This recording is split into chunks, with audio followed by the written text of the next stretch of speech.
또 한 주간이 되어서 참 좋은 주일 아침, 주일 오후를 맞고 있습니다. 함께 모여 예배드리지 못하지만 영으로 함께 예배하는 시간 되기 원합니다. 다 같이 사도신경으로 신앙 고백하심으로 우리의 마음을, 우리의 믿음을 고백하겠습니다. 나는 전능하신 아버지 하나님, 천지의 창조주를 믿습니다. 나는 그의 유일하신 아들, 우리 주 예수 그리스도를 믿습니다. 그는 성령으로 잉태되어 동정녀 마리아에게서 나시고 본디오 빌라도에게 고난을 받아 십자가에 못 박혀 죽으시고 장사된 지 4일 만에 죽은 자 가운데서 다시 살아나셨으며 하늘에 오르시어 전능하신 아버지 하나님 우편에 앉아 계시다가 거기로부터 살아있는 자와 죽은 자를 심판하러 오십니다. 나는 성령을 믿으며 거룩한 공교회와 성도의 교제와 죄를 용서받는 것과 몸의 부활과 영생을 믿습니다. 아멘. 우리 함께 나눌 찬양입니다. 찬송가 391장 오 놀라운 구세주. 우리 찬양합니다.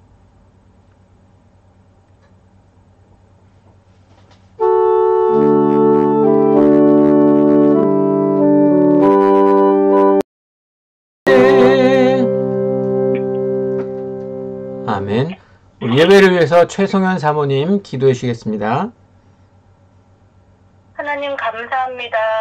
하나님 우리가 이렇게 함께 모여서 예배하지 못하지만 그럼에도 불구하고 하나님을 향해서 예배하고 기도하고 찬양하고 하나님을 고백할 수 있는 시간을 가지게 하심으로 인해서 감사합니다. 무엇보다도 하나님 우리가 기도할 수 있음을 감사합니다. 그로 인해서 우리가 하나님과 연결되어 있고 또한 하나님께서 우리를 어떤 상황에서도 우리의 간구와 하나님 부르짖음을 들어주심으로 인해서 하나님과 우리가 깊이 연관되어 있게 하심을 감사합니다. 하나님 또한 우리가 안전하게 아무 탈 없이 이렇게 살 수 있게 하심을 감사합니다. 하나님 이 모든 것에 우리가 감사할 수 있는 하나님 우리 모임이 되게 하시고 예배가 되기를 기도합니다. 하나님 오늘 주님 앞에 우리의 연약함과 죄를 회개합니다. 하나님 우리가 그동안 일상적인 삶 가운데서 주님과 깊이 교제하고 동행하지 못한 점, 하나님 우리가 너무 바빠서 정말 무감각하게 주님을 문 밖에 세워놓은 것이 있다면 주님 우리가 주님 앞에 회개합니다. 우리가 주님과 시간을 충분히 가지면서 하나님을 더 깊이 알아갈 수 있는 자가 될 수 있도록 도와주시고 하나님 우리에게 주신 성도들에게 우리 함께하는 그런 모임을 가지는 지체들 우리가 더욱더 섬기고 사랑하고 그분들의 우리에게 주신 선물로 생각해서 잘 섬길 수 있도록 때가 되면 잘 섬길 수 있도록 도와주시고 하나님 우리가 드릴 수 있는 그 예배를 정말 감사하고 사모해서 기다릴 수 있도록 저희에게 하나님 준비시키시고 마음을 허락하여 주시옵소서. 하나님 우리가 불평하고 무감각하고 하나님 앞에 감격하지 못하고 깨어있지 못한 점을 하나님께서 더욱더 알게 하셔서 우리가 주님을 더욱더 사모하고 함께 예배하는 날을 기다리기를 원합니다. 하나님 우리에게 각자 삶에서 하나님 우리 모든 교인들 지켜주시고 하나님과 더더욱 친밀해지는 시간을 이 시간들을 통해서 가질 수 있도록 도와주시고 하나님 우리 가정에게 하나님 주신 소망과 사랑이 넘쳐날 수 있도록 도와주시옵소서. 하나님 우리가 락다운 됐지만 참 가정에서는 식구들과 더 친밀하게 지낼 수 있습니다. 하나님 이 시간 통해서 우리가 서로를 잘 알아가게 하시고 또한 서로를 잘 섬기고 도울 수 있도록 도와주시옵소서. 하나님 우리 교회와 이 모든 교회에 새로운 비전을 주시고 코로나 이후에 포스트 코로나 시대를 살아가면서 세상의 빛과 소금으로 또한 깊은 위로와 안식을 주는 교회로 하나님 우리가 거듭날 수 있도록 도와주시옵소서. 하나님 우리가 지금 함께 전도하고 사람들을 만나지 못하지만 하나님 우리에게 때가 되었을 때 정말 그들을 사랑하고 안아줄 수 있는 하나님 그런 품과 마음과 섬김의 그런 자세들을 허락하여 주시기를 기도합니다. 하나님 마지막으로 아이들을 위해서 기도합니다. 하나님 우리 한인교회 아이들 하나님 일상생활에서 지루하지 않고 하나님 그들에게 주시는 그런 비전을 그들이 발견하게 하시고 몸과 마음과 영혼이 하나님께서 주시는 그런 은혜와 소망 가운데 잘 자라날 수 있도록 도와주시고 하나님 그들에게 지혜를 주시고 특별히 부모님들에게 인내하는 마음과 사랑하는 마음과 용납하는 마음 또한 그들을 잘 알아갈 수 있는 마음 주시어서 하나님 우리 손에 주신 아이들에 대해서 주님의 그런 목적대로 잘 섬기고 하나님 키워나갈 수 있도록 도와주시옵소서. 오늘 예배 가운데 하나님께서 주님의 말씀 우리에게 주시고 우리가 잘 깨닫고 일주일 삶 가운데 하나님 잘 적용할 수 있도록 도와주세요. 주님께 감사를 드립니다. 예수님의 이름으로 기도합니다. 아멘. 한 주간 동안의 삶을 나누는 시간입니다. 또 한 주간 동안 많은 마음을 나눠주셔서 감사하고요. 계속해서 주님과 교제하고 있는 그 삶의 이야기들을 여러 방법으로 나눠주시면 감사하겠습니다. 그리고 여러 가지 환경이 좋아져서 지금 혹시 화면이 작은 것으로 보면서 예배를 드린 분들은 이제 큰 화면으로 봐도 꺼지지 않고 화면이 깨지지 않게 돼서 괜찮을 것 같습니다. 오늘 하나님 말씀을 우리 민서 어린이가 읽어주겠습니다. 창세기 12장 1절에서 여호와께서 아브라함에게 이르시되 너는 너의 고향과 친척과 아버지의 집을 떠나 내게 보여줄 땅으로 가라. 내가 너로 큰 민족을 이루고 내게 복을 주어 내 이름을 창대하게 하리니 너는 복이 될지라.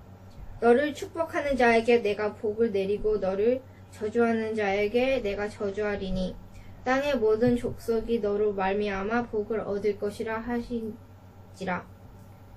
이에 아브라함이 여호와의 말씀을 따라갔고 롯도 그와 함께 갔으며 아브라함이 하란을 떠날 때에 75세였더라.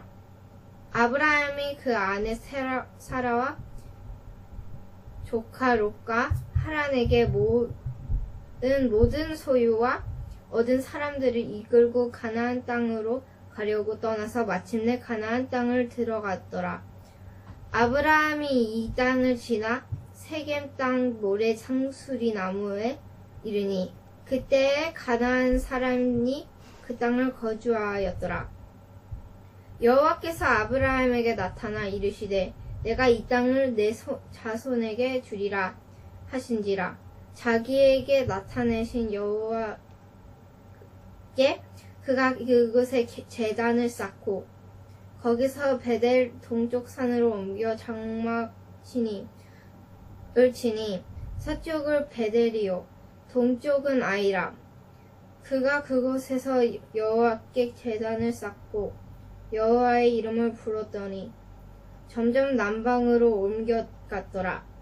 그 땅에 기근이 들었으므로 아브라함의 애굽 거류하려고 그리로 내려갔으니 이는 그 땅에 기근이 심하였습니다.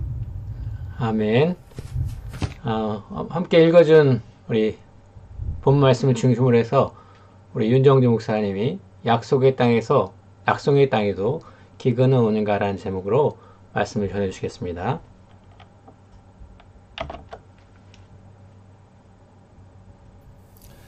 지난 2월에 설교할 때 아브라함의 정체성 중에서 믿음의 사람이라는 정체성이 가장 의미 있고 중요하다는 것을 말씀드렸습니다.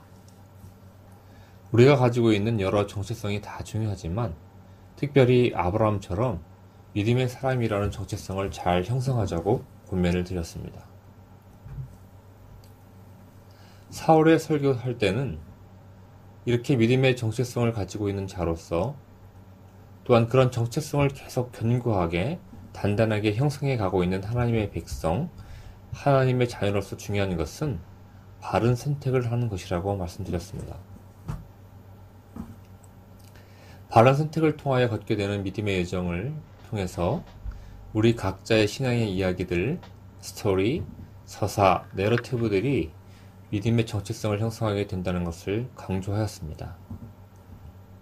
반면에 믿음의 선택을 하지 못하고 하나님의 뜻과는 상관없이 내가 원하는 욕심을 따라 살면 그 불신으로 걸었던 인생의 스토리, 서사, 내러티브들이 모여서 불신의 사람이라는 정체성을 가지게 될 것입니다.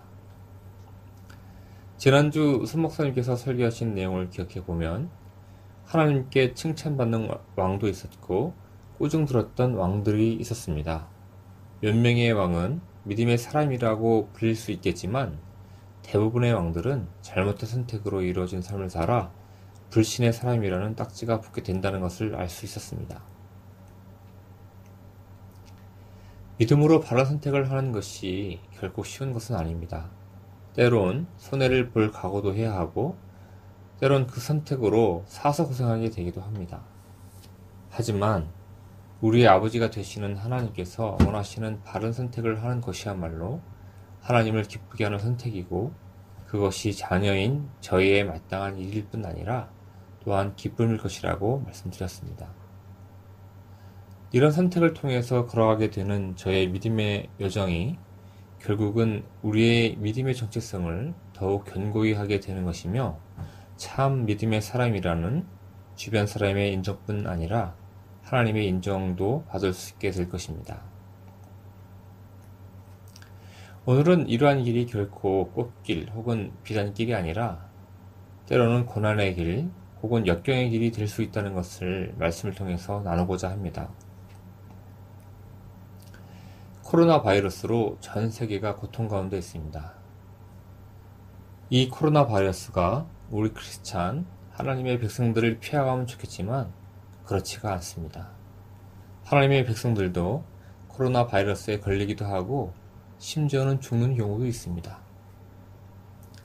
이 세상에 큰 고통 가운데 있는 것도 잘 이해가 되지 않지만 특별히 하나님의 백성들에게도 이 고통이 피해가지 않는 것도 참 이해하기 어려운 면이 있습니다. 성경을 보면 하나님의 백성들도 그 중에서도 신앙의 위인들이라고 불릴 만한 사람들도 그 인생이 평탄하지만은 않았고 또 많은 고통을 받았다는 것을 알 수 있습니다. 대표적인 인물로 욥을 예로 들 수 있을 것입니다. 첫 자식이 애매히 죽음을 당했고 본인도 온몸에 욕창이 나서 죽을 것 같은 고통을 당했습니다. 오늘 같이 봉독한 본문 말씀에 나온 믿음의 조상 아브라함도 역시 고난을 당했고 그의 삶에 많은 고통이 있었습니다. 하나님의 부르심을 받아 하란에서 가나안 땅으로 이민을 간 아브라함에게 있었던 첫 곤경과 어려움은 바로 기근, 즉 흉년이었습니다. 그런데 당황스러운 사실은 아브라함이 하란에서 이민 와서 거주하고 있는 이 가나안은 하나님께서 아브라함에게 복으로 주신 약속의 땅이라는 것입니다. Blessed Land라는 것입니다. 어떻게 복의 땅 Blessed Land에 그것도 흉년이 온다는 것입니까? 하나님께서 세 가지 복을 주시겠다고 하신 복의 사람 아브라함이 살고 있는 그 땅에 흉년이 왔다 하는 것입니다. 하나님께서는 아브라함에게 세 가지 복을 약속하셨습니다. 첫째는 75세까지 자식이 없던 아브라함에게 자식을 주고 큰 민족을 이루는 복을 주시겠다고 하셨습니다. 둘째는 땅의 복을 주셨는데 가나안 땅을 복으로 주고 그 땅에서 큰 민족을 이루도록 하겠다고 했습니다. 세 번째 복은 복의 근원, 복의 뿌리, 복의 통로로 아브라함을 삼으셔서 그를 통해서 온 민족, 온 인류가 복을 받도록 하겠다고 했습니다. 즉 아브라함이 세계적인 영향력을 끼치는 사람이 되도록 하겠다고 약속하셨습니다. 그런데 아이러니하게도 이런 복들을 주시겠다고 약속하시는 사건 직후에 바로 이 흉년 사건이 나오는 것입니다.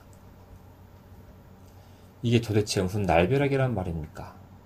어마어마한 복을 세 가지나 약속하시고서는 약속의 땅, 복의 땅, 가나안 땅에 흉년이 들도록 그냥 내버려 두시는 하나님이 여러분은 이해가 되십니까? 풍년이 들어도 시원찮을 판에 흉년이란 몇 말입니까? 흉년으로 고통받던 아브라함은 어려운 결정을 하게 됩니다. 이집트로 떠날 계획을 세우게 된다는 것입니다. 이 또한 고통스러운 일이었습니다. 그러나 당시의 아브라함은 그럴 수밖에 없다고 생각했습니다.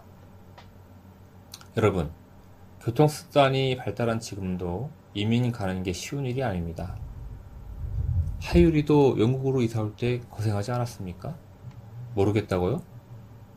너는 비행기에서 자면서 와서 모른다고요? 너는 몰라도 엄마는 무지하게 고생했습니다. 무거운 짐도 많이 가져왔고, 집도 구하고, 차도 구하고, 살림도 구하고, 기타 등등 무지하게 고생이 많았을 겁니다.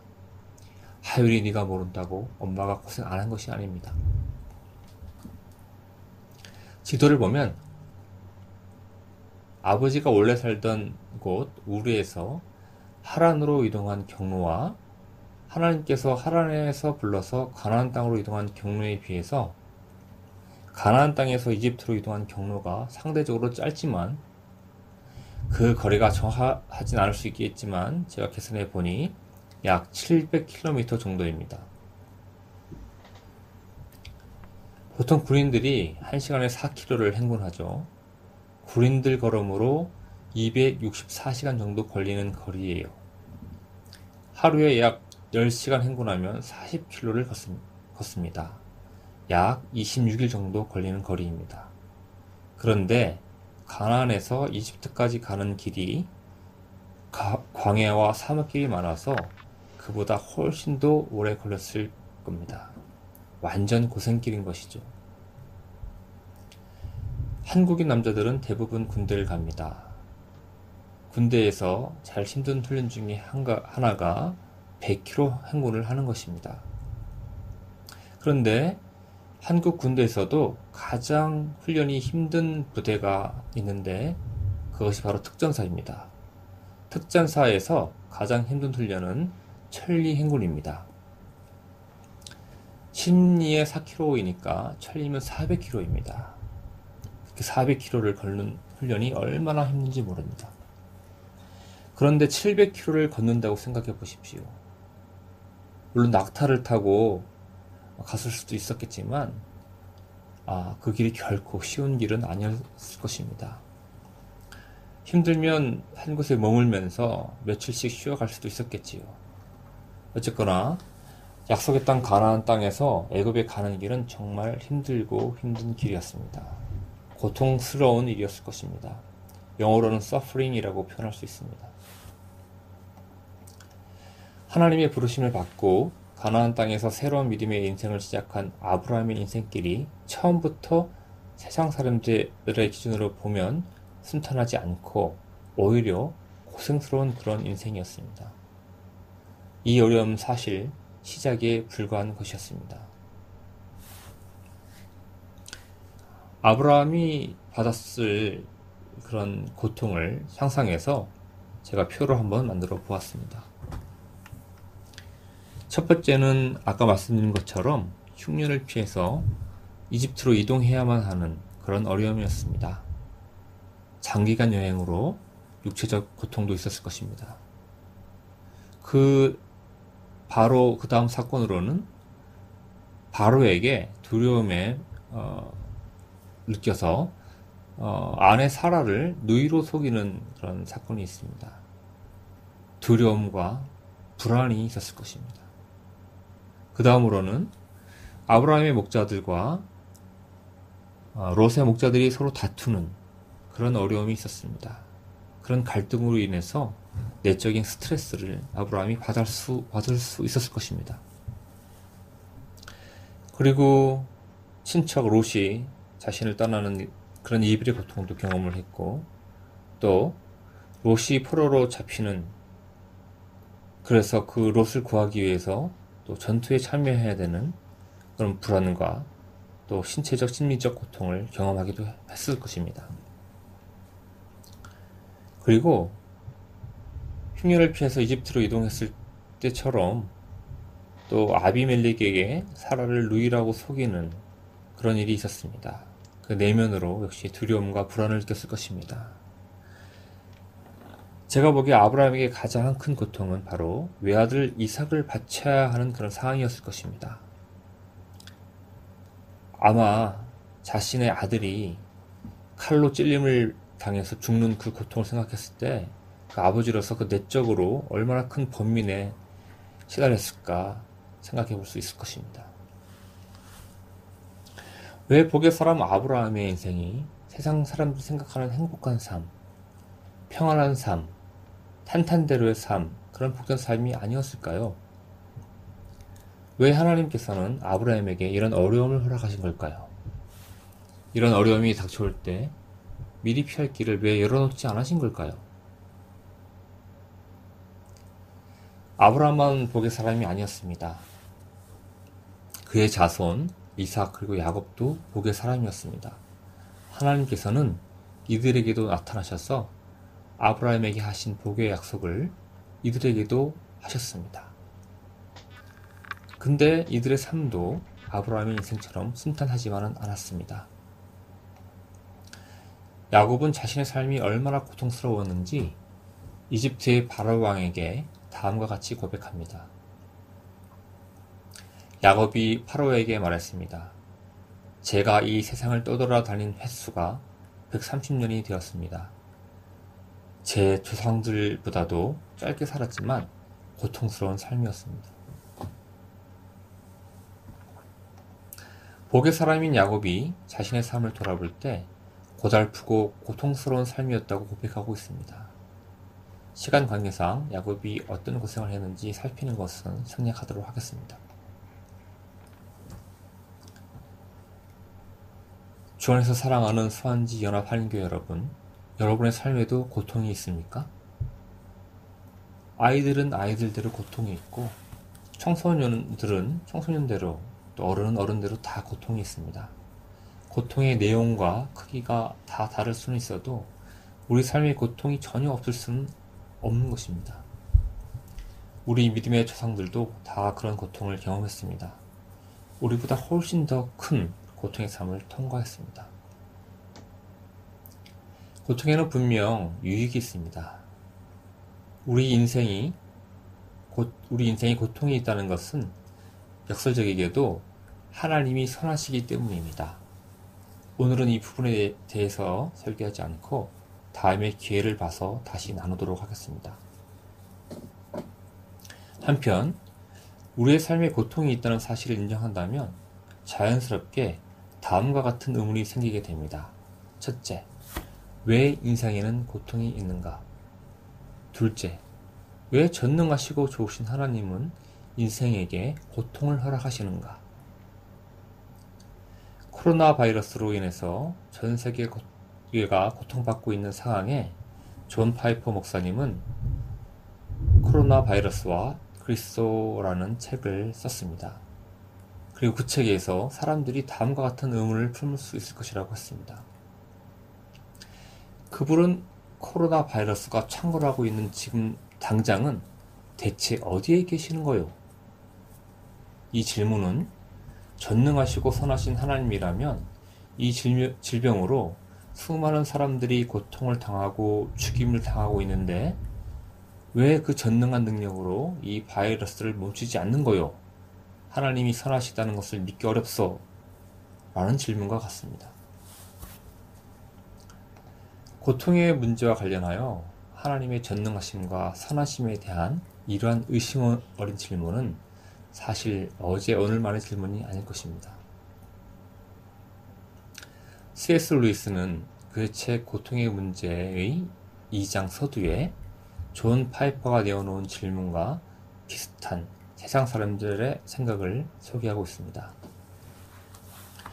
하나님이 선하다면 자신이 만든 피조물들에게 완벽한 행복을 주고 싶어 할 것이며 하나님이 전능하시다면 그 소원대로 할 수 있을 것이다.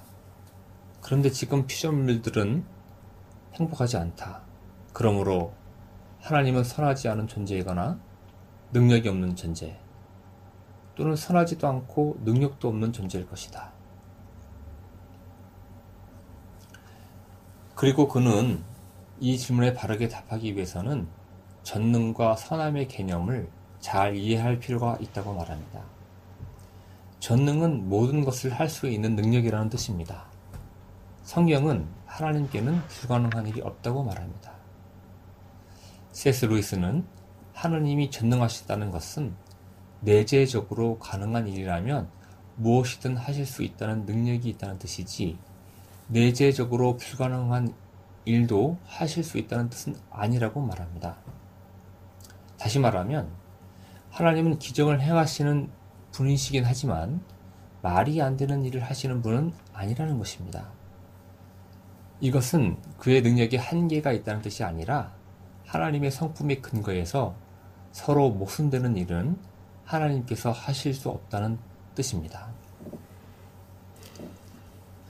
하나님께서는 경우에 따라서 우리가 기적이라고 부르는 일들을 행하기도 하시지만 일상적인 세상에서는 이런 예외적인 일을 극히 드물게 일어날 수밖에 없는데, 그 이유는 피조세계에 부여하신 자연법칙은 우리 모두가 공유하는 시공간이며, 이 자연법칙을 거스리는 기적이 일상적으로 일어나게 된다면 우리가 공유하는 이 공유적 환경인 시공간의 질서가 무너져서 인간들의 존재 기반으로서 환경적인 요소에 균열이 온다는 것입니다. 깨어진다는 것입니다. 즉, 불변하는 법칙과 인과적 필연성에 따른 결과 및 전체 자연 질서는 일상의 삶을 제한하는 동시에 그러한 삶을 가능케 해주는 유일한 조건이라는 것입니다. 그 조건에 균열을 일으키는 것은 피조세계와 인간을 사랑하시는 하나님의 선한 속성에 거슬린다는 것입니다.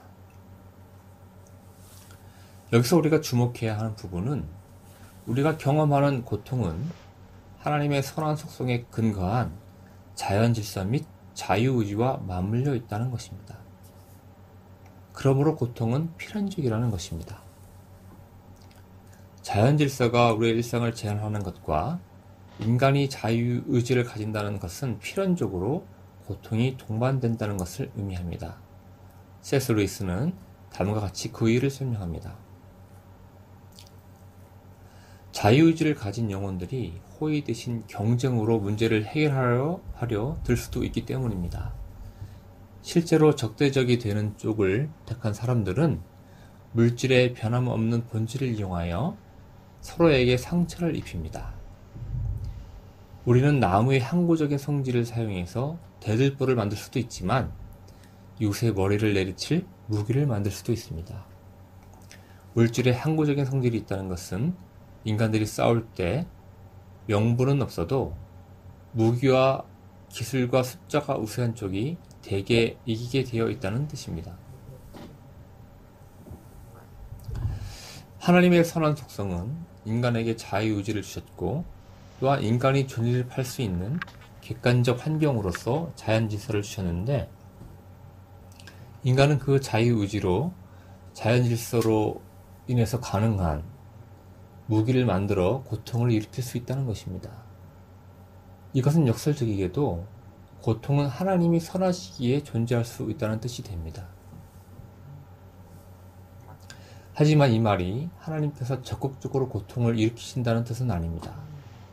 아담이 선악과를 따먹는 불순종으로 전 인류가 아담 안에서 범죄하였기에 하나님의 선함으로 인해서 주어진 자유의지로 자연질서를 악하게 사용하여 고통을 일으킨다는 것을 의미합니다.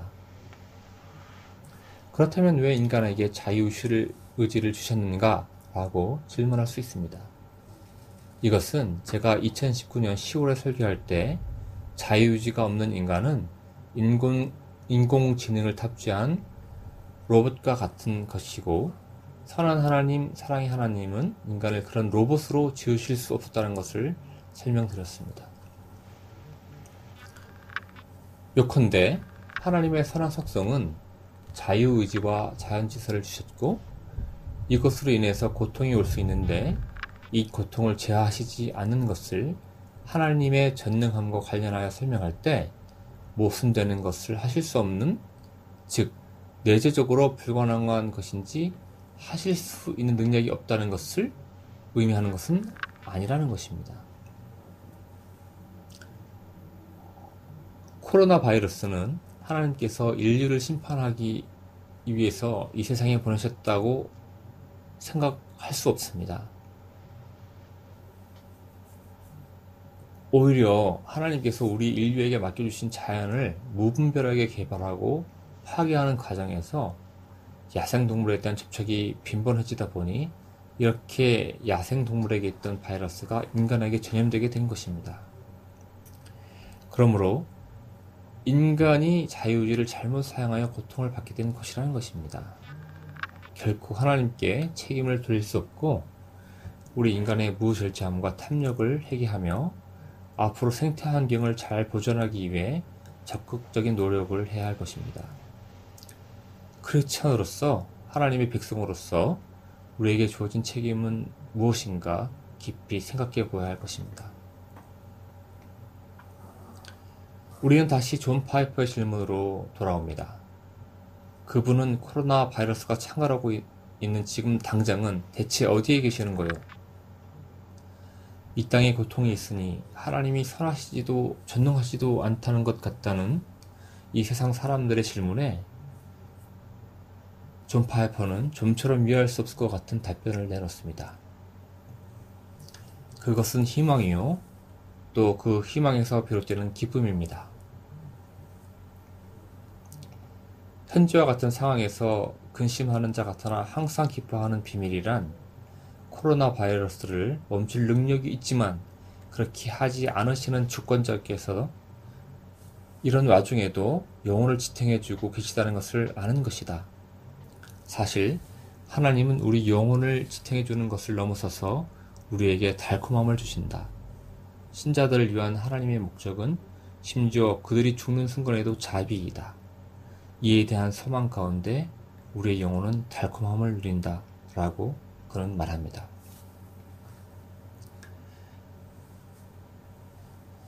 존 파이퍼가 이렇게 말할 수 있는 담대함의 이유를 그의 간증을 통해서 엿볼 수 있습니다. 의사의 권고에 따라 암에 걸렸는지를 확실하게 밝히기 위한 조직검사 결과를 기다리는 동안 존 파이퍼는 하나님의 말씀을 통하여 다음과 같은 내적 음성을 들었다고 간증합니다.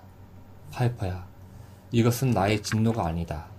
살든지 죽든지 너는 나와 함께 있을 것이다.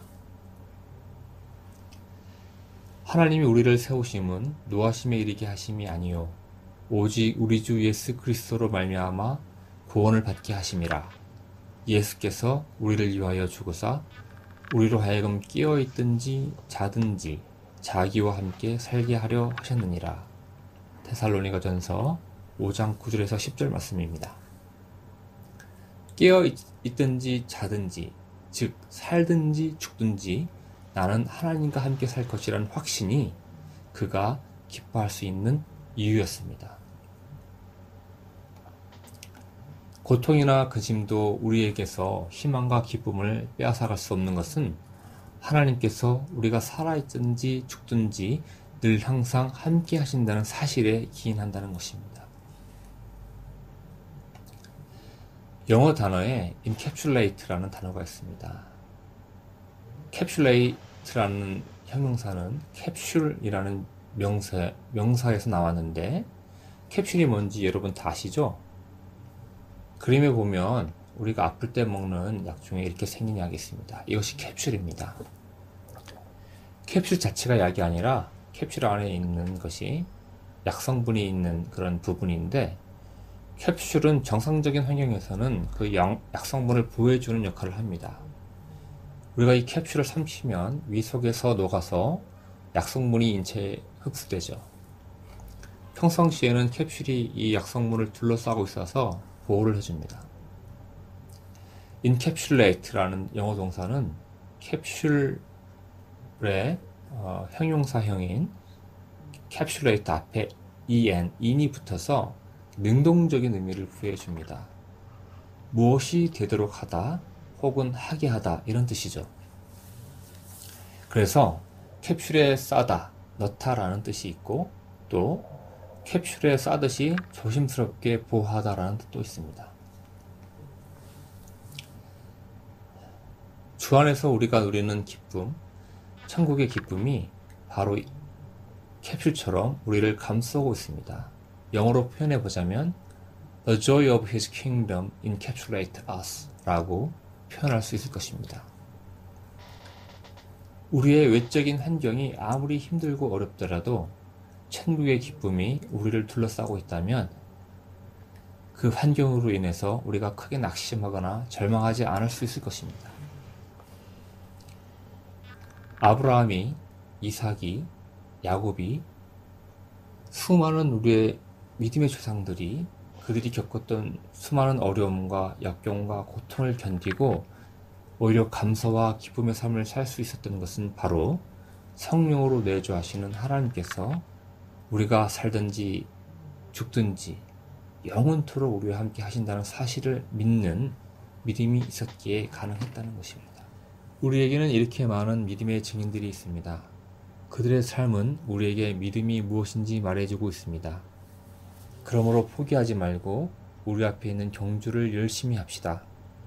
우리의 삶 속에서 방해가 되는 것들은 다 없애버리고 우리를 쉽게 얽어매는 죄를 벗어버립시다. 우리의 믿음의 시작이며 또 믿음을 완전하게 하시는 주님만을 바라봅시다. 예수님께서는 십자가에서 돌아가실 때 아무것도 아닌 것처럼 모든 부끄러움을 참아내셨습니다. 예수님께서는 하나님께서 예비해 두신 기쁨을 기대하셨기 때문에 그렇게 하실 수 있었던 것입니다. 이제 그분은 하나님 보좌의 오른편에 앉아 계십니다. 예수님을 생각하십시오. 예수님께서는 죄인들이 그를 미워해서 악한 일을 할 때에도 묵묵히 참으셨습니다. 지칠지라도 낙심하지 말고 예수님의 본을 따르기 바랍니다. 히브리서 12장 1절에서 3절까지의 말씀입니다. 주 안에서 사랑하는 수완지 연합 한인교회 성도 여러분, 코로나 바이러스든 그 어떤 어려움이든 우리의 소망 되시는 예수 그리스도 안에서 우리에게 허락하신 그 천국의 기쁨을 빼앗기지 않고 마음껏 누리시기를 주님의 이름으로 축복합니다. 아멘. 우리 유 목사님이 나누고 나는 찬양으로 예수를 깊이 생각하자는 찬양을 소개해 줬는데요. 구름같이 와닿은 예수의 증인들 있으니 모든 무거운 짐 얽매이기 쉬운 죄를 벗어버리라. 믿음의 본 되신 예수 십자가 지신 주님, 어려움 닥칠 때마다 예수를 깊이 생각하자. 우리 앞에 펼쳐진 삶들은 믿음의 경주니 인내로서 모든 경주들을 힘써 싸워 승리하여라. 우리 찬양 함께 들으시면서 마음으로 고백하는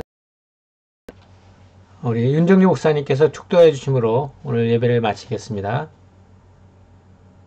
우리 믿음의 본 되시는 예수 그리스도의 은혜와 그 아들 예수 그리스도를 아낌없이 보내어주신 십자가에 내어주신 하나님의 그 크신 사랑과 성령님의 감화 감동 교통하심이 어떠한 상황 가운데서도 어려운 가운데서도 우리의 소망을 그분께 두고 그 소망 가운데 기쁨을 누리기를 원하는 사랑하는 수완지 연합 한인교회 모든 성도들 머리 위에 지금부터 영원까지 함께하기를 축원하옵나이다.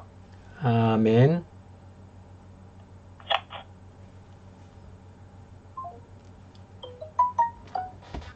네, 예배를 마쳤습니다. 주님의 이름으로 축복하고 사랑합니다. 감사합니다.